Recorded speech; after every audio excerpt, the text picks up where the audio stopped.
Hi everyone, welcome back to JPWHUTV. My name is John, your host as always, and I hope you're all doing well and had a fantastic Christmas day. This is day 2 of the 12 days of a West Ham Christmas, and this is a video that a friend of mine, Karen, has requested that I do to talk about the West Ham charity work. It's quite extensive, to be honest with you, so I'm going to try and keep this as narrowly down as possible. Karen, I wish you very well. I know your family's going through a lot of crap at the minute, and this is the least I can do, and my thoughts are with you and your family at this very difficult time. Now, everybody was a West Ham supporter knows that the main foundation charity is the West Ham United Foundation, but we also know that there are more than that. But it was actually quite staggered to see there are 7 charities that they are linked with. I mean, obviously the DT38, the Dylan Tobias, which Tony Cottee is heavily involved in now. There's the Bobby Moore Family, the Moore Family Foundation, the Bobby Moore Fund itself, Blessima for Injured Veterans, which I hadn't heard of before, and Ambition Aspire Achieve Foundation, Richard House's Children's Hospice, and St Francis Hospice as well. So a lot more. Now, it was interesting reading through this information on mostly on the website, because it's very, very difficult to find this information elsewhere, and it's a lot of West Ham padding, as you can obviously imagine. But there are quite a few things that are quite interesting in it. For example, the Players Project, which has been split over to about 6 or 7 little different venues of it. But since the Players Project launched, there's been 3,100 holiday hunger meals served across 42 sessions in schools in East London and Essex, which is basically free meals for kids. This, without putting too fine a point on it, which provides for more than 1 million calories to children. Which, you know, when there's Mark Noble, for example, is heavily involved in the tackling poverty side of things, which is basically what, according to the homeless charity shelter statistics, which we know aren't accurate, 1 in 24 households of people that are homeless in London. It's 170,000 people are homeless in London, with Newham having the highest number of people in England. 1 in 24. I honestly think that's a lot. I think the statistics are a lot higher than just that. Anchor House, which is a chair charity focusing on the 60-plus age range, have been a beneficiary of many of the club's poverty strand outreach and initiatives, including the period poverty campaign video. A donation has been given from the club, and material donations from the players as well. We saw very recently up on the website that Fabianski and Roberto were handing out meals to the homeless, and there's been hospital visits by senior players. As I think Zabaleta did one. I think Roberto again did one. This is stuff that doesn't really go reported in the mainstream media. Now, I'm not justifying the owners in any shape or form, but you have to give these guys credit for what they've done for the community in general. You know, that ever since West Ham went to the London Stadium, there's over 2,700 jobs created in that community. It's not a huge amount, but that means that, you know, the people that are employed at the stadium, the vendors are around the stadium as well, especially on match day. You know, there's almost 70,000 children in East London and West Essex are eligible for free school meals, and during the school holidays, some children just won't get fed as a result of it, and that's where the holiday hunger program comes in that I mentioned earlier. But this foundation delivers healthy meals alongside sport to primary school pupils who are most at risk of hunger. Now, it is horrible to think that we are almost at 2020 and we have 70,000 children that are potentially on the breadline. It's awful. It's got nothing to do with the Labour government. It's got nothing to do with the Tory government. This has been coming for a long, long time, because as a nation we are a greedy people and are looking to fuck over, for lack of a better way of putting it, those that aren't as privileged as the other people think they are. And it's really, really heartbreaking to see that, especially when you're reading this information, it is absolutely awful.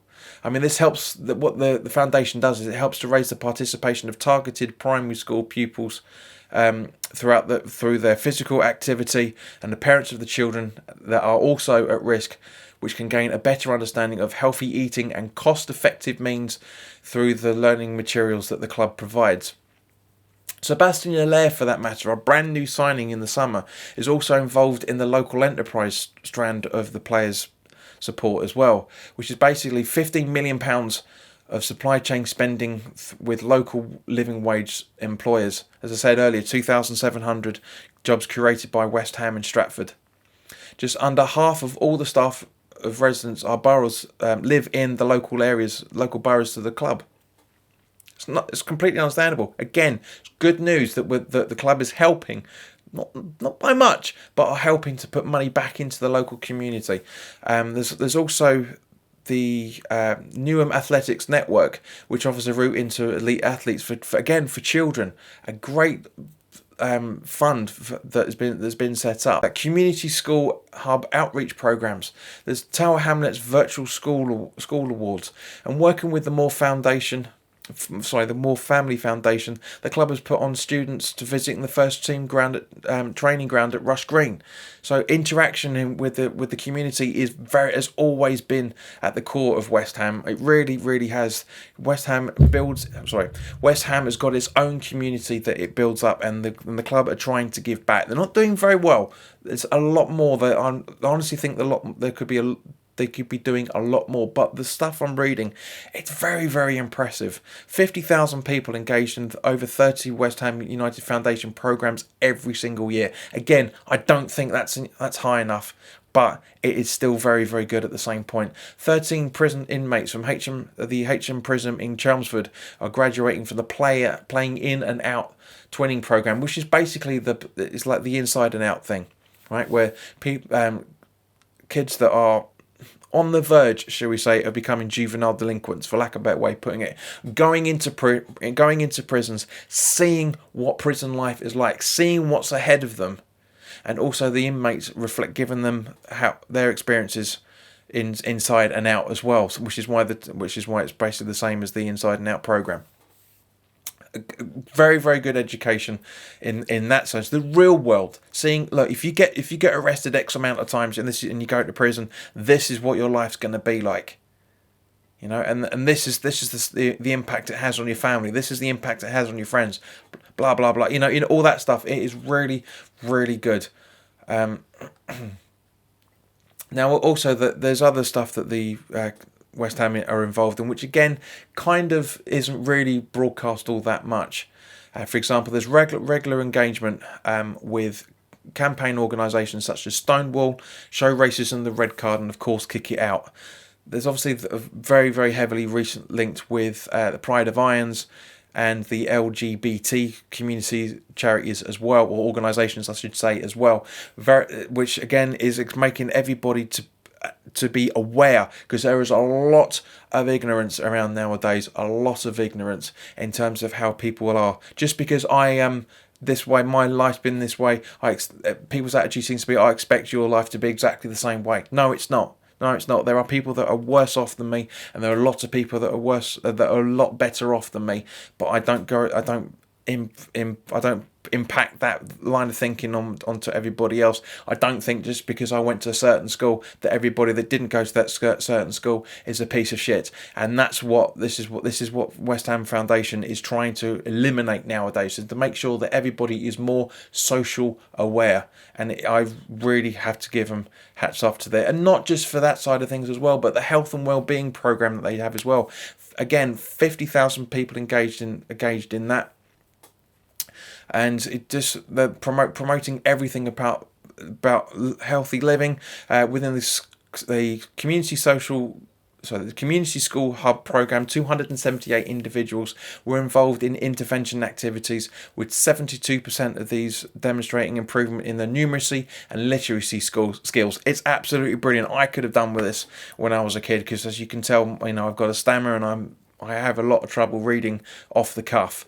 But there's also youth engagement, which I absolutely love the club for doing as well. It's over 2,500 people engaged in the Premier League Kicks program last season, which is a long history of using the power of football and the value of sports to basically again to go to those people that are very, very difficult to reach and are in those areas of life and community that really need help and are too stubborn to ask for it. I mean, in addition, 15,000 pupils between the ages of 10 and 16 have been getting opportunities in mentoring and academic support through the More Family Foundation. 700 youngsters took part in the Youth Investment Fund programs, fund physical and education activities, which helps break down social barriers and again puts everybody on the same level to understand where everybody comes from, everybody's thinking, and then a lot more of this needs to be done. It really, really does. More than 250 students across 15 schools engaged in the Premier League Enterprise Programme last season. Again, education, it's the forefront of everything that needs to happen at the very most basic levels. 22 youth engagement pilots in the NCS programme, providing outdoor recreational activity and skills development, culminating in a social action project, which is basically kids getting out there, experiencing life, experiencing what everything they do, how it impacts on everybody else, and a lot of people need to have that education. So, and of course, obviously this ties in relatively nicely, or not really nice to talk about it, but what happened at the Spurs-Chelsea game the other night, that it's just uncalled for people to do that sort of things. And to find out today when this video was recorded that this information, that the findings were inconclusive. Sorry, but no. I can't see how the findings were inconclusive for an investigation into racism. It's piss poor. As Gary Neville said after the game, they have got 39 cameras around the grounds. How can an investigation be inconclusive? It just makes absolutely no sense. No sense. But anyway, guys, thank you very much for your time and Karen. I hope you've enjoyed this video and I hope you guys have enjoyed this video as well. Put your comments in the comment section below about the topics that I've discussed about. I would really like to hear your opinions and thoughts on things because I say this is stuff that isn't really publicised by the club. And okay, what is on the website, as I said, is very, very inflated egos, shall we say, and just to make it sound all big and beautiful. And a lot of it is. I've streamed through a lot of the stuff to give you the salient points because it is a lot of reading. But guys, thank you very much for your time. And obviously remember that I will be doing a live broadcast on Facebook and Periscope this afternoon at 5 to 3 for the Crystal Palace away game. Enjoy the rest of your day and I will see you very soon.